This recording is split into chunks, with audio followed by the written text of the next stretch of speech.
नमस्कार बच्चों, आज हम लोग पढ़ने जा रहे हैं यूपी बोर्ड क्लास 10th के वास्तविक संख्या मैथ का पहला चैप्टर। ठीक है, एकदम बेसिक से पढ़ेंगे, एकदम आसान तरीके से। ठीक है, स्टार्ट। हम लोग पहला क्या है, वास्तविक संख्या। ठीक है, पहला क्या है, प्राकृतिक संख्या। प्राकृतिक संख्या क्या होता है, हम लोग बचपन से पढ़ते आ रहे हैं। 1 2 3 4 5 6 7 ऐसे अनंत तक। ठीक है, जैसे 1 2 3 4 ऐसे करके 7 8 अनंत तक है सब। ठीक है बच्चों, अब प्राकृतिक संख्या आप समझ गए क्या, बचपन से क्या प्राकृतिक संख्या 1 2 3 4 5 6 7 ऐसे। ठीक है, अब अगला नेक्स्ट पूर्ण संख्या। पूर्ण संख्या क्या होता है, देखो प्राकृतिक संख्या हम लोग को पता चल गई कि क्या, लिख दो भाई 1 2 3 4 5 6 7। ठीक है, अनंत तक ये भी कॉमा लगा देते हैं पहले। ठीक है, अब इसमें क्या करना है, पूर्ण संख्या में 0 ऐड कर देना है, बस हो गई हमारी पूर्ण संख्या कंप्लीट। दोनों तैयार हो गया। अब पूर्णांक संख्या क्या होता है, अब हम लोग को पूर्ण संख्या लिख देनी होगी। पहले पूर्ण संख्या लिखते थे, यहाँ से लिखते 1 2 3 4 जैसे ये भी है। फिर इसमें क्या करना है, इसमें क्या करना है, माइनस में -1 -2 -3 -4 ये भी ऐसे अनंत तक होता है। ठीक है, और आगे क्या है, परमेय संख्या। परमेय से अभी मैं पूरा एक बार रिवीजन करवाकर आपको बता दूंगा। ठीक है, और परमेय संख्या क्या होता है ये समझ लेते हैं। परमेय संख्या की पहले परिभाषा समझ लेते हैं, इसे तो भूलते सभी लोग। परमेय संख्या उन्हें कहते हैं जिन्हें पी, वह संख्या जिन्हें पी बटे क्यू के रूप में व्यक्त किया जा सकता है। Q equal not zero. Okay, बताता हूँ। देखो संख्या जैसे 1 हुआ, 2 हुआ, 0 हुआ, 5 हुआ, 5 बटे 2 माइनस ऐसी संख्या होती हैं। अब सर कहेंगे ये परमेय संख्या कैसे हुई, जिन्हें कैसे पी बटे क्यू के रूप में व्यक्त किया जा सकता है, कैसे क्या, और इनका मतलब क्यू इक्वल नॉट जीरो होना चाहिए। ठीक है, अब कैसे मत करें, क्योंकि इसके हमेशा एक रहता है, इसके हमेशा एक रहता है, इसमें एक हमेशा रहता है। ठीक है, इसलिए पी क्या हो गया 1 और क्यू क्या हो गया 1। पी क्या है, 3 और क्यू क्या है 1 है। ठीक है, ये ऐसे, और क्यों इसको नॉट जीरो मतलब यहाँ पर जीरो नहीं होना देने, तो आप परिभाषित हो जाता है। ठीक है, और इसलिए जीरो पर ये ध्यान देना है, जीरो भी संख्या, नहीं तो यहीं पर गलती करते हैं कि 1/0 ये वाला देख लो, ये गलत माना जाएगा। ठीक है, इस पर जरूर ध्यान दीजिएगा। और नेक्स्ट टॉपिक पढ़ते हैं अपरमेय संख्या। अपरमेय संख्या क्या होता है, जिन्हें पी बटे क्यू के रूप में व्यक्त नहीं किया जा सकता। जैसे 3√2 √3 √4 अरे √4 नहीं होगा, सॉरी, √5 ऐसे। अब तुम लोग सोच रहे होगे, हाँ मेन चीज पाई, सभी बच्चे तो इसी में भूल जाते हैं। पाई समझ लेते हैं परमेय संख्या, मगर नहीं, पाई क्या है, एक अपरमेय संख्या है। क्या है, अपरमेय संख्या। आप कहोगे सर पाई का मान तो 22/7 होता है, तो क्यों नहीं होगा भैया, इसको 22/7 हम लिखते हैं। ये तो मैं कह रहा हूँ परमेय संख्या तो है ये, मगर पाई जो है वो अपरमेय संख्या मानी जाएगी। हम तो संख्या में लिख रहे हैं ना, तो 22/7 होगा। और ये पाई है, पाई का हमेशा दिमाग में यही तो पेपर में स्ट्रेस आता है, पाई कौन सी संख्या, सभी लोग इसी में गलती कर देते हैं। ठीक है, इसको एकदम आसान समझ लो, गिनती में होगा परमेय और ये ऐसा रहेगा अपरमेय पाई में रहेगा। ठीक है, अभी मैं पूरा एकदम क्लियर कर दूंगा आपको। वास्तविक संख्या सभी लोग गड़बड़ा कर देते हैं, कितना आसान समझ लो बच्चों कि परमेय संख्या और परमेय संख्या को ऐड कर दो, वो वास्तविक संख्या बन जाएगी। कैसे, देखिए जैसे 1 2 3 √2 √4 √3 √7 ऐसे लेकर, क्योंकि परमेय और परमेय को ऐड कर देने पर वह वास्तविक संख्या बन जाती है।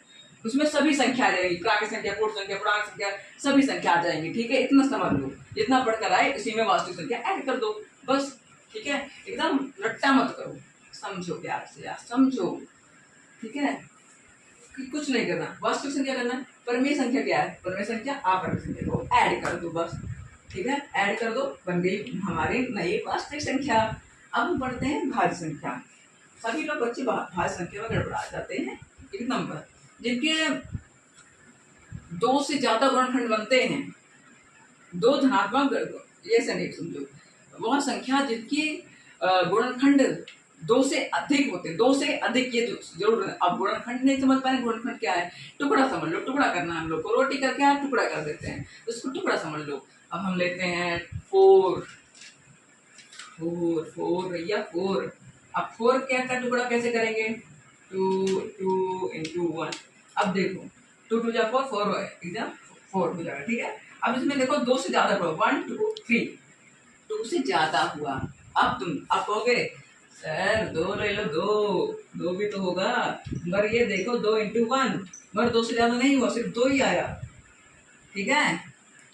तो हमारी सबसे हाँ पेपर में आता है सबसे छोटी, दिमाग से ध्यान कर लो, सबसे छोटी अभाज्य संख्या, सबसे छोटी अभाज्य संख्या कौन सी है, एकदम सभी लोग उसमें अटक जाते हैं, सभी लोग, यही एकदम बेसिक आई सब लोग। कोई भी पूछेगा 4 बता देना, क्योंकि इनके 3 गुणनखंड हो रहे हैं भाई।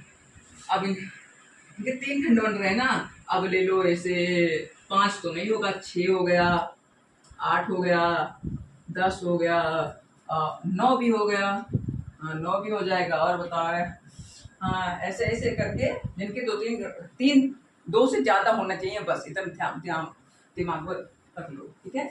अब अभाज्य क्या होता है, जिनके 3 तो नहीं हो पाते, सिर्फ 2 ही रह जाते हैं, इनको इस कैटेगरी में रख देते हैं। जैसे हमने क्या देखा, 2 ना, जिनके 2 गुणनखंड बने, ठीक है, जिनके 2 ही खंड बने, जिनके 2 से ज्यादा बने, भाज्य में रख दो।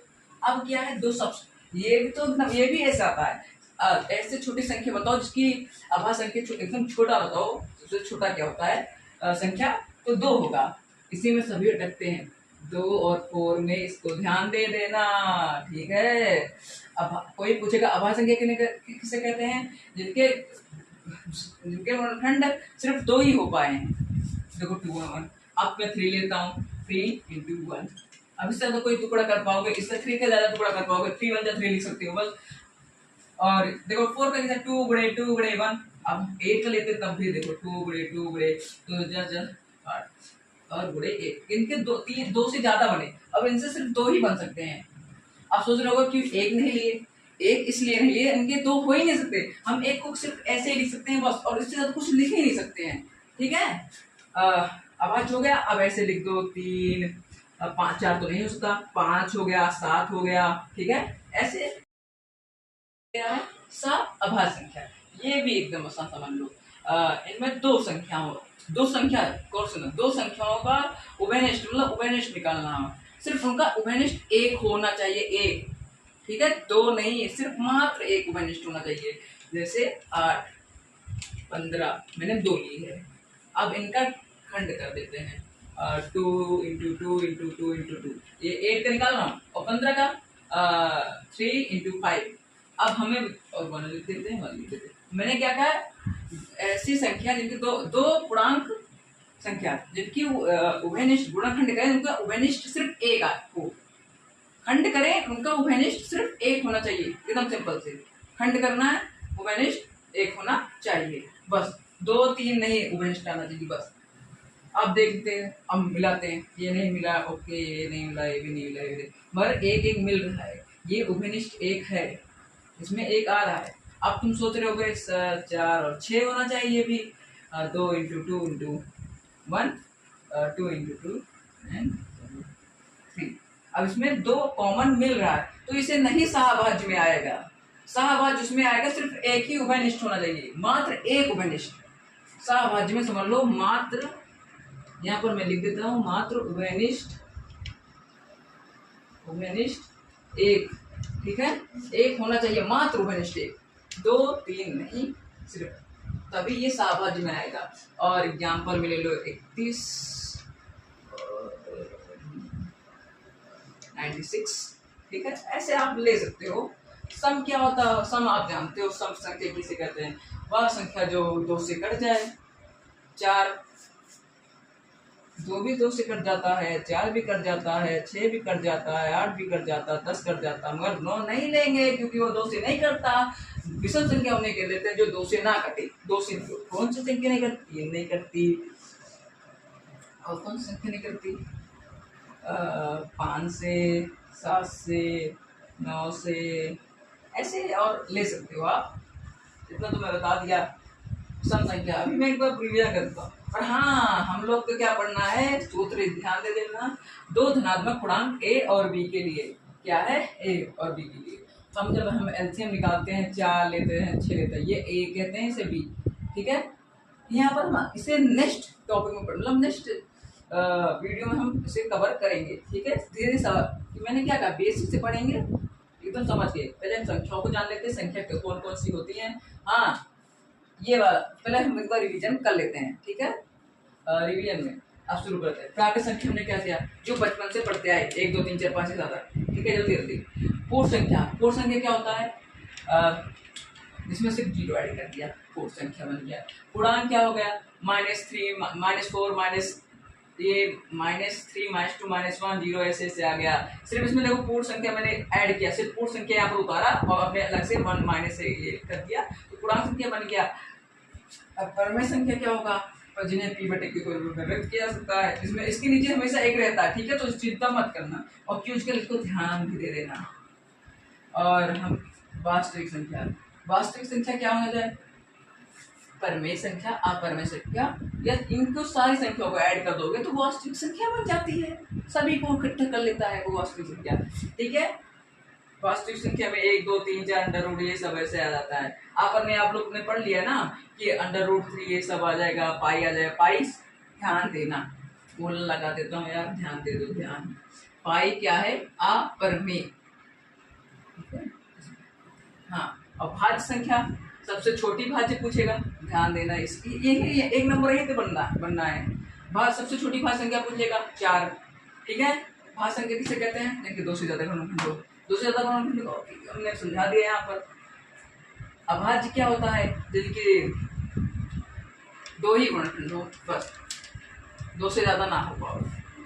ठीक है, इनकी कैटेगरी में रखते हैं। सहभाज्य किन्हें, इनकी दो संख्या लेकर इनके एक उभयनिष्ठ बने तो सहभाज्य। सम किन्हें कहते हैं, जो 2 से कट जाए, आराम 2 से कट जाए, 2 से अलावा बस कुछ नहीं। और 2 से जो संख्या ना कटे, दूसरी कैटेगरी हम बनाए कर रखे हैं विषम संख्या, उसमें डाल दो।